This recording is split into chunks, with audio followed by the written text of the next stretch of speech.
Hello doctors. तो हमारा topic चल रहा था प्लाज्मा प्रोटीन, जिस पर हम एक वीडियो पहले बना चुके हैं। अगर आप इस वीडियो पे आ चुके हैं तो आप फर्स्ट वीडियो को देख लीजिएगा, तब आपको ये वीडियो अच्छे से समझ में आएगा।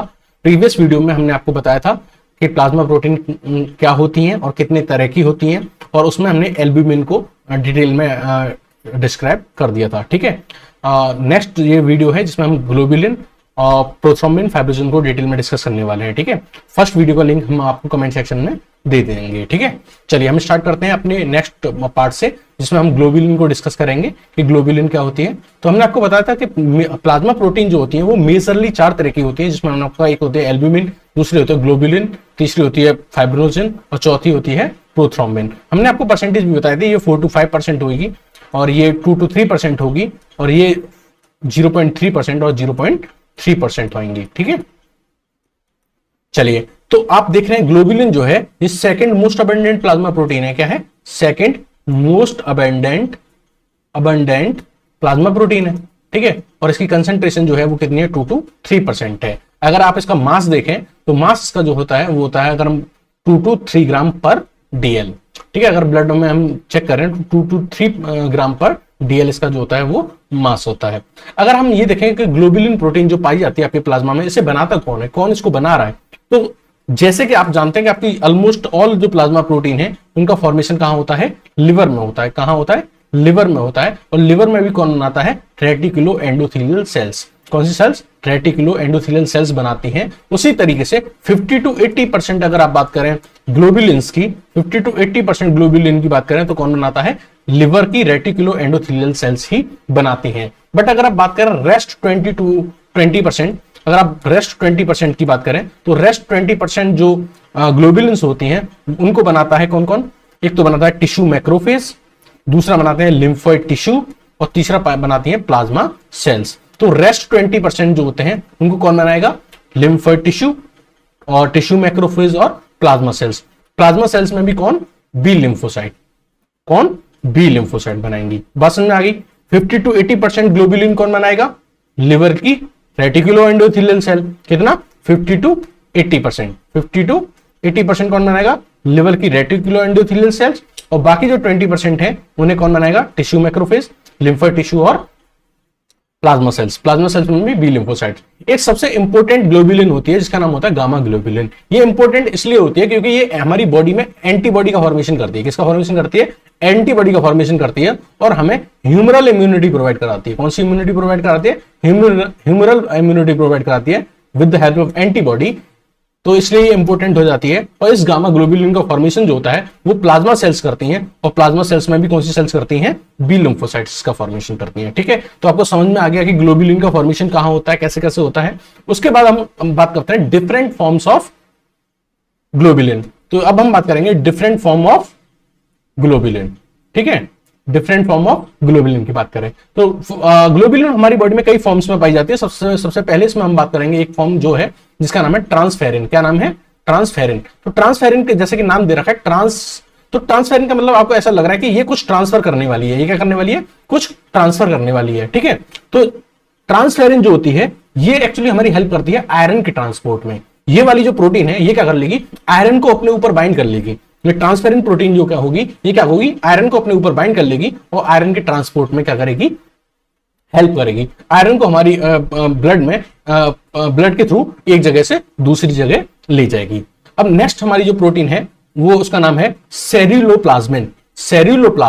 सेरुलोप्लाज्मिन जो होती है ये कॉपर को अपने ऊपर बाइंड कर लेती है और कॉपर के ट्रांसपोर्टेशन में हेल्प करती है एक जगह से दूसरी जगह ले जाने में, इन द ब्लड और इन द प्लाज्मा। तीसरी हमारी जो प्रोटीन है इसकी जो डिफरेंट फॉर्म है ग्लोबुलिन की, जिसका नाम है हेपेटोग्लोबिन।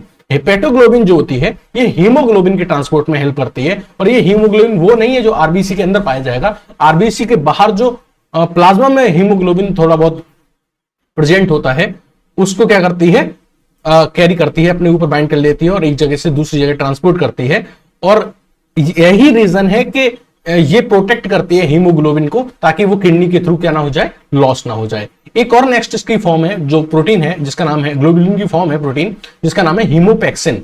हीमोपैक्सिन क्या करती है, ये पूरे हीमोग्लोबिन को नहीं, हीमोग्लोबिन के सिर्फ हीम वाले पार्ट को क्या करती है, अपने ऊपर बाइंड करती है और इसको ट्रांसपोर्ट करती है। जैसे कि आप जानते हैं जब भी आरबीसी का डिस्ट्रक्शन होता है तो दो पार्ट्स इसमें से जो आरबीसी का डिस्ट्रक्शन होता है तो आरबीसी से हीमोग्लोबिन निकलता है, और हीमोग्लोबिन के दो पार्ट होते हैं, एक हीम वाला पार्ट होता है और एक ग्लोबिन वाला पार्ट होता है। तो जो हीम वाला पार्ट होता है इसको वापस रीयूटिलाइज किया जाता है ताकि हमें फर्दर आरबीसी का भी फॉर्मेशन करना है। तो ये इसको प्लाज्मा में डाल दिया जाता है, और प्लाज्मा में डालने के बाद इसको कौन कैरी करके ले जाता है अपने साथ, हीमोपैक्सिन इसको अपने साथ कैरी करके ले जाती है, और जहां भी आरबीसी का फॉर्मेशन हो रहा होता है वहां इसको सप्लाई कर देती है। हमारे लिवर जो है वो बहुत सारी ग्लोबुलिन प्रोटीन बनाता है जो ब्लड कोगुलेशन में या ब्लड क्लॉटिंग में भी हेल्प करता है। उनको हम क्या बोलते हैं, क्लॉटिंग फैक्टर्स बोलते हैं या फिर कोगुलेशन फैक्टर बोलते हैं। ठीक है, एक और है आपकी ग्लोबुलिन की फॉर्म जिसको हम बोलते हैं एंजियोटेंसिनोजन। ठीक है, एंजियोटेंसिनोजन आपने एक सिस्टम पढ़ा होगा जिसको हम बोलते हैं, नहीं भी पढ़ा होगा तो आप सुन लीजिए, एक सिस्टम होता है जिसको बोलते हैं रेनिन एंजियोटेंसिनोजन एल्डोस्टेरोन सिस्टम। ये सिस्टम तब यूज होता है जब किसी का बीपी लो हो जाता है या किसी का ब्लड वॉल्यूम कम हो जाता है, तो उस टाइम पे बीपी को बढ़ाने के लिए एक प्रोटीन यूज होती है जिसका नाम होता है एंजियोटेंसिनोजन। ठीक है, ये जो एंजियोटेंसिनोजन है ये कन्वर्ट होती है एंजियोटेंसिनोजन 1 में, और फिर कन्वर्ट होती है एंजियोटेंसिनोजन 2 में, और फिर जो एंजियोटेंसिनोजन 2 होता है ये जो होता है ये वैसोकॉन्स्ट्रिक्टर होता है। क्या होता है, वैसोकॉन्स्ट्रिक्टर होता है, और वैसोकॉन्स्ट्रिक्शन करके ये क्या करता है, बीपी को, ब्लड प्रेशर को बढ़ा देता है। ठीक है, तो एक ये फॉर्म है ग्लोबुलिन की, और ग्लोबुलिन की और भी बहुत सारी फॉर्म्स होती हैं, जैसे जिनका एक का नाम है हीमोएग्लूटिनेंस। हीमोएग्लूटिनेंस क्या है, हीमोएग्लूटिनेंस वो एंटीबॉडी है जो हमारा ब्लड ग्रुप का जो एंटीजन होता है उसके अगेंस्ट बनती हैं। ठीक है, जैसे सपोज करो कि हमारे अंदर ये कोई भी ब्लड की सेल आरबीसी है और इसके अंदर ए एंटीजन वाला है, ब्लड ग्रुप ए है इसका, और ब्लड ग्रुप ए है इसका मतलब ये मान लीजिए कोई ब्लड ग्रुप ए है, क्या है, ब्लड ग्रुप ए है, तो इसके अंदर एंटीजन क्या होगा, एंटीजन तो ए होगा, लेकिन एंटीबॉडी कौन सी होगी, एंटीबॉडी इसके अंदर होगी बी। तो ये जो एंटीबॉडी बी है, ये जो एंटीबॉडी बी है ये बेसिकली है क्या, ये क्या है, हीमोएग्लूटिनेंस है।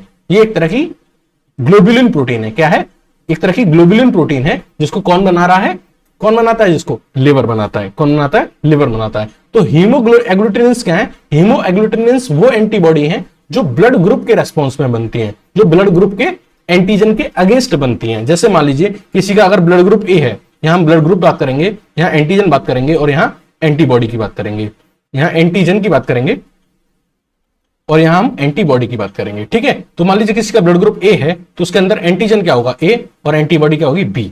मान लीजिए किसी का ब्लड ग्रुप बी है तो उसका एंटीजन क्या होगा, बी, और इसके अंदर एंटीबॉडी क्या होगी, ए।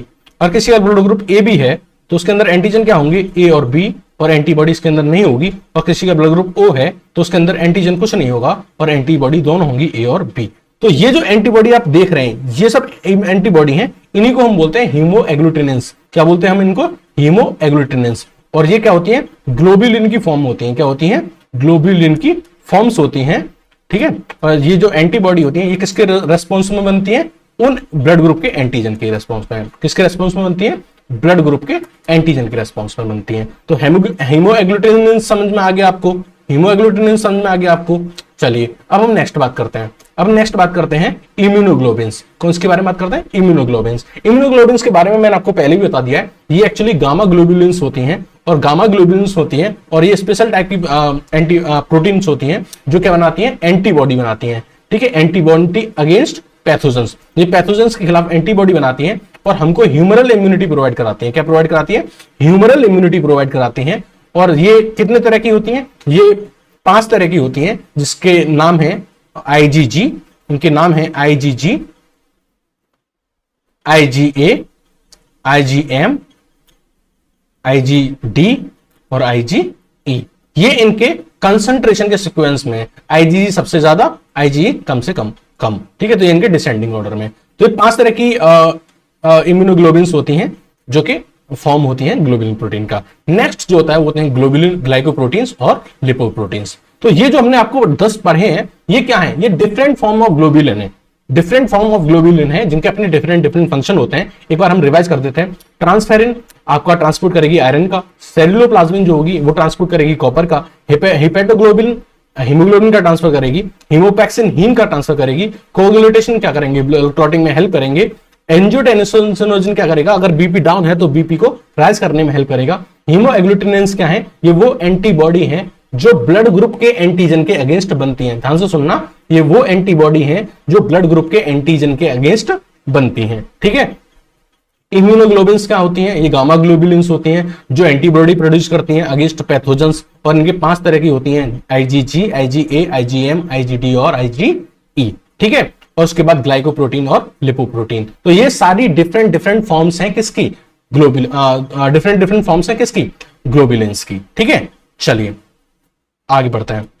अब हम पढ़ते हैं functions of globulin. Functions of globulin, तो सबसे पहला फंक्शन तो हमने पीछे डिस्कस कर लिया कि डिफेंस में होगा, और डिफेंस में कौन फंक्शन परफॉर्म करेगा, तो डिफेंस में यह फंक्शन परफॉर्म किया जाएगा किसके द्वारा, इम्यूनोग्लोबिन्स के द्वारा। ठीक है, जो कि कौन है, गामा ग्लोबुलिन। ठीक है, तो डिफेंस मैकेनिज्म में कौन सी ग्लोबुलिन की कौन सी फॉर्म सपोर्ट करेगी, गामा ग्लोबुलिन हेल्प करेगी। ठीक है, क्या बना के, एंटीबॉडी बना के। एंटीबॉडी कौन सी एंटीबॉडी, GAMDE। ओके, चलिए अब बात करते हैं ट्रांसपोर्ट, तो अब हम बात कर रहे हैं ट्रांसपोर्ट मैकेनिज्म में। ठीक है, तो कौन सी फॉर्म है ग्लोबुलिन्स की जो ट्रांसपोर्ट में हेल्प करती है, तो एक है ट्रांसफेरिन। क्या नाम है, ट्रांसफेरिन आयरन के ट्रांसपोर्ट में हेल्प करेगी, सेलुलोप्लाज्मिन जो होगी वो कॉपर के ट्रांसपोर्ट में हेल्प करेगी, हेपेटोग्लोबिन हीमोग्लोबिन के ट्रांसपोर्ट में हेल्प करेगी, और हीमोपैक्सिन हीम के ट्रांसपोर्ट में हेल्प करेगी। तो पहला रोल हो गया डिफेंस में कि हमको पैथोजेंस के अगेंस्ट बचाती है, किसकी हेल्प से, गामा ग्लोबुलिन की हेल्प से, जो एंटीबॉडी बना देती हैं। ठीक है, दूसरा ये क्या ट्रांसपोर्ट में हेल्प करती हैं, कैरियर प्रोटीन की तरह वर्क करती हैं। किसकी तरह वर्क करती हैं, कैरियर प्रोटीन की तरह वर्क करती हैं, एक सब्सटेंसेस को एक जगह से दूसरी जगह ले जाने में। तीसरा, कुछ ग्लोबुलिन्स जो होती हैं वो ब्लड क्लॉटिंग में हेल्प करती हैं। ब्लड क्लॉटिंग को एक्सप्लेन करने के लिए जो थ्योरी दी गई थी उसको हम कैस्केड थ्योरी बोलते हैं। तो इसमें 13 फैक्टर्स होते थे जो रेस्पॉन्सिबल होते थे ब्लड क्लॉटिंग में। इन 13 फैक्टर्स में से कुछ फैक्टर्स किसके द्वारा बनाए जाते हैं, ग्लोबुलिन्स के द्वारा बनाए जाते हैं, तो इसलिए इनका रोल होता है ब्लड क्लॉटिंग में। दूसरा, ये रेगुलेट करती है ब्लड प्रेशर। एक तरह की ग्लोबुलिन थी जिसका नाम था एंजियोटेंसिनोजन, ये एक तरह की प्लाज्मा प्रोटीन है जो ग्लोबुलिन की फॉर्म में है, और ये क्या करती है, ब्लड प्रेशर को मेंटेन करती है। जब भी किसी का बीपी लो हो जाता है तो क्या करती है, उसको बीपी को हाई करने में हेल्प करती है। ठीक है, अब मैंने आपको बताया था कि काफी जो प्रोटीन्स होती हैं, प्लाज्मा प्रोटीन्स होती हैं, ये हेल्प करती है ऑनकोटिक प्रेशर में या फिर कोलॉइडल ऑस्मोटिक प्रेशर में। ये हमने आपको बताया था प्रीवियस लेक्चर में, जिसमें हमने एल्ब्यूमिन को डिटेल में पढ़ा है। वहां आप जाके समझ सकते हैं कि ऑनकोटिक प्रेशर क्या होता है या फिर कोलॉइडल ऑस्मोटिक प्रेशर क्या होता है। एक शॉर्ट में हम आपको समझा दें कि मान लीजिए ये आपकी ब्लड कैपिलरी है और यहाँ पे ये प्लाज्मा प्रोटीन्स हैं। ये क्या है, ये प्लाज्मा प्रोटीन्स हैं, और ये मान लीजिए कि सेल्स के बीच में इंटरस्टिशियल फ्लूइड है। ये सेल्स हैं और इन सेल्स के बीच में ये क्या है, इंटरस्टिशियल फ्लूइड है। ठीक है, तो ये जो प्लाज्मा प्रोटीन्स होती हैं ये इस इंटरस्टिशियल फ्लूइड में जो वाटर होता है इसको अपनी तरफ खींचने के लिए एक ऑस्मोटिक पुल लगाती हैं। क्या लगाती हैं, एक ऑस्मोटिक पुल। तो ये प्लाज्मा प्रोटीन है, ये क्या करती हैं, एक ऑस्मोटिक पुल लगाती हैं। क्या लगाती हैं, ऑस्मोटिक पुल लगाती हैं, किसको खींचने के लिए, वाटर को एब्जॉर्ब करने के लिए। इसी को हम क्या बोलते हैं, ऑनकोटिक प्रेशर या फिर कोलॉइडल ऑस्मोटिक प्रेशर। ठीक है, तो ये एग्जर्ट किया जाता है ग्लोबुलिन्स के द्वारा। अच्छा, ये क्यों किया जाता है, ताकि ये वाटर का लॉस ना हो, वाटर वापस से किस में आ जाए, कैपिलरीज में आ जाए। ठीक है, इसलिए नेक्स्ट हम बात करेंगे कि जो ग्लोबुलिन्स होती हैं ये बफर एक्शन शो करती हैं। ये बफर एक्शन प्रोवाइड करती हैं किसको, ब्लड को बफर की जो प्रॉपर्टी है वो कौन प्रोवाइड कराते हैं, ग्लोबुलिन्स प्रोवाइड करती हैं। बफर की प्रॉपर्टी का क्या मतलब है कि अगर ब्लड में थोड़े से अमाउंट में अगर हम, ये मान लीजिए ब्लड है, इसमें स्मॉल अमाउंट में अगर आप एसिड ऐड करो, क्या ऐड करो, एसिड ऐड करो या फिर बेस ऐड करो, तो ये अपने पीएच को नहीं बदलने देगा। यही जो प्रॉपर्टी है ब्लड की, इसको क्या बोलते हैं, बफरिंग प्रॉपर्टी। और ये किसकी वजह से आती है, गामा ग्लोबुलिन की वजह से आती है। ठीक है, तो एक ये फंक्शन हो गया कि ये ब्लड को क्या प्रोवाइड करती है, बफर एक्शन प्रोवाइड करती है। दूसरा, इनकी कंसंट्रेशन अच्छी खासी होती है, 2 से 3% होते हैं, तो ये ब्लड को क्या बनाती है, विस्कस बनाती है। ठीक है, एंड नेक्स्ट फंक्शन है ये ESR, इरेथ्रोसाइट सेडिमेंटेशन रेट को भी बढ़ा देते हैं। इरेथ्रोसाइट सेडिमेंटेशन रेट क्या होता है वो समझिएगा। बेसिकली सपोज करिए ये कोई कैपिलरी है और इसमें हमने कोई ब्लड भर लिया, इसमें मान लीजिए ब्लड भर के रख लिया हमने, ठीक है, और ये ब्लड में हमने एक एंटीकोगुलेंट मिला दिया। एंटीकोगुलेंट मिला दिया ताकि ये ब्लड क्या करे, क्लॉट ना करे। एंटीकोगुलेंट मिला दिया और ये ब्लड था विद एंटीकोगुलेंट, ठीक है, इसको हमने यहां रख दिया। अब जब आप इसको ऐसे वर्टिकल ट्यूब में रखते हो तो थोड़ी देर बाद क्या होगा कि इस ब्लड में जितनी भी आरबीसी होंगी, इस ब्लड में जो आरबीसी होंगी वो नीचे सेटल करना स्टार्ट कर देंगी। इसी को हम बोलते हैं इरेथ्रोसाइट सेडिमेंटेशन रेट। ये आरबीसी का नीचे सेटल होना, आरबीसी का नीचे सेटल होना ही क्या कहलाता है, ईएसआर कहलाता है, इरेथ्रोसाइट सेडिमेंटेशन रेट कहलाता है, ठीक है। तो ये ग्लोबुलिन क्या होती है, ये इन आरबीसी का रोलेक्स बनाने में हेल्प करती है। रोलेक्स का मतलब होता है इस तरीके से एक चट्टा बनाना, एक के बाद एक, इनका ऐसे करके चट्टान सी बनाना, इनकी एक के ऊपर एक, तो इसको बोलते हैं रोलेक्स फॉर्मेशन। तो ग्लोबुलिन जो होती है ये आरबीसी के रोलेक्स फॉर्मेशन में हेल्प करती है। किसमें? रोलेक्स फॉर्मेशन करती है। और रोलेक्स फॉर्मेशन हो जाता है तो ये भारी हो जाती है, क्योंकि बहुत सारी आरबीसी एक दूसरे से जुड़ी होती हैं, तो ये भारी हो जाती हैं। और जब ये भारी हो जाती हैं तो इनका नीचे सेटल होना, अब भारी चीज आसानी से नीचे सेटल हो जाएगी, तो इनका ईएसआर जो होता है, नीचे सेटल होने की जो प्रॉपर्टी होती है वो बढ़ जाती है। तो ये एक फंक्शन और था ग्लोबुलिन का, ठीक है। जल्दी से हम रिकैप कर देते हैं फंक्शन। सबसे पहले डिफेंस में रोल होगा गामा ग्लोबुलिन्स के द्वारा, ट्रांसपोर्ट में होगा, डिफरेंट प्रोटीन है जो ट्रांसपोर्ट करेंगी, ब्लड क्लॉटिंग में रोल होगा, ब्लड प्रेशर में रोल होगा, ऑनकार्टिक प्रेशर को मेंटेन करने में रोल होगा, बफर एक्शन में रोल होगा, विस्कोसिटी में रोल होगा, और ईएसआर को इंक्रीज करने में इसका रोल होगा। नेक्स्ट हम बात करते हैं फाइब्रिनोजिन एंड प्रोथ्रोम्बिन के बारे में। तो फाइब्रिनोजिन और प्रोथ्रोम्बिन आपने इनके बारे में पढ़ा भी होगा कि ब्लड क्लॉटिंग में हेल्प करती हैं। बेसिकली इनकी जो कंसंट्रेशन होती है वो 0.3% होती है। और अगर हम इनका मास देखें तो फाइब्रिनोजिन का जो मास होता है ये 200 to 450 mg/dl होता है, और प्रोथ्रोम्बिन का मास जो ब्लड में होता है वो 40 mg/dl होता है। फाइब्रिनोजिन जो होती है इन चारों में से, एल्ब्यूमिन, ग्लोबुलिन, फाइब्रिनोजिन और प्रोथ्रोम्बिन में, चारों में सबसे लार्जेस्ट प्लाज्मा प्रोटीन होती है। और इनको बनाता कौन है? फाइब्रिनोजिन एंड प्रोथ्रोम्बिन को बनाने वाला कौन होता है? लिवर बनाता है। लिवर में भी कौन सी सेल? रेटिकुलो एंडोथेलियल सेल्स बनाती हैं, ठीक है। अगर इनके फंक्शंस की बात करी जाए तो फंक्शन आपको पता है, ब्लड क्लॉटिंग होता है। सपोज करिए ये आपका नी है और यहां आपके कहीं चोट लग जाती है। जब आपके कहीं कोई चोट लग जाती है तो थोड़ी देर बाद आपने यहां पे देखा होगा कि यहां पे क्या होता है, थोड़ी देर बाद आपको यहां पे एक रेडिश ब्राउन कलर का क्लॉट बनता हुआ दिखाई देगा। रेडिश ब्राउन कलर का एक क्लॉट बनता हुआ दिखाई देता है। ये क्लॉट बनता किसकी वजह से है?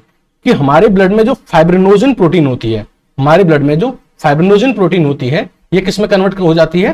फाइब्रिन्स में कन्वर्ट हो जाती है। ये फाइब्रिनोजिन जो होती है ये होती है सॉल्यूबल। कैसी होती है? सॉल्यूबल। तो ये सॉल्यूबल फाइब्रिनोजिन प्रोटीन जो होती है ये इनसॉल्यूबल फाइब्रिन्स में कन्वर्ट हो जाती है। और इनसॉल्यूबल फाइब्रिन्स जो होते हैं ये एक मैश लाइक स्ट्रक्चर, मैश या फिर नेटवर्क बना लेते हैं। जहां आपके चोट लगती है क्या बना लेते हैं? मैश या फिर नेटवर्क बना लेते हैं। तो इस नेटवर्क को ही या मैश को ही हम क्या बोलते हैं? क्लॉट बोलते हैं, ठीक है। तो इस तरीके से जो फाइब्रिनोजिन होते हैं वो क्या, फाइब्रिनोजिन जो होती है वो फाइब्रिन में कन्वर्ट होती है, और फाइब्रिन में कन्वर्ट होकर जो मैश क्रिएट होता है उसको हम क्या बोलते हैं? क्लॉट बोलते हैं। अच्छा, प्रोथ्रोम्बिन का क्या रोल है? प्रोथ्रोम्बिन हेल्प करता है इस फाइब्रिनोजिन को फाइब्रिन में बदलने में, ठीक है। In the presence of prothrombin fibrinogen convert into the fibrin. अगर प्रोथ्रोम्बिन नहीं होगा तो फाइब्रिनोजिन फाइब्रिन में नहीं बदलेगी, ठीक है। नेक्स्ट इसका रोल जो होता है वो होता है ईएसआर में, कि ये ईएसआर का रेट बढ़ा देती है। सेम वही प्रोसेस, अगर ये क्या करती हैं? रोलेक्स फॉर्मेशन में हेल्प करती हैं। जब रोलेक्स फॉर्मेशन हो जाता है, रोलेक्स फॉर्मेशन मतलब आरसीबी की एक चट्टान सी बन जाती है। जब आरबीसी को चिपकाने में हेल्प करती है, आरबीसी की चट्टान सी बन जाएगी, तो ये इजीली नीचे सेटल होने में टाइम नहीं लेंगे, जल्दी से सेटल हो जाएंगे, यानी ईएसआर का रेट बढ़ जाएगा। और जो इनका जो फंक्शन होता है ये विस्कोसिटी में भी अपना रोल प्ले करते हैं, ब्लड को विस्कस बनाते हैं। और नेक्स्ट जो इनका जो फंक्शन होता है वो होता है ये कॉलोइडल ऑस्मोटिक प्रेशर में भी अपना रोल प्ले करते हैं, ठीक है। तो ये हमने आपको प्लाज्मा प्रोटीन खत्म किए हैं। आप पहला लेक्चर दूसरा लेक्चर दोनों देख के आइए। अगर आपको कहीं कोई भी डाउट लगे आप कमेंट सेक्शन में ड्रॉप करिए, और हम आप कोशिश करेंगे आपको उसका जल्दी से जवाब दें। Thank you and have a nice day.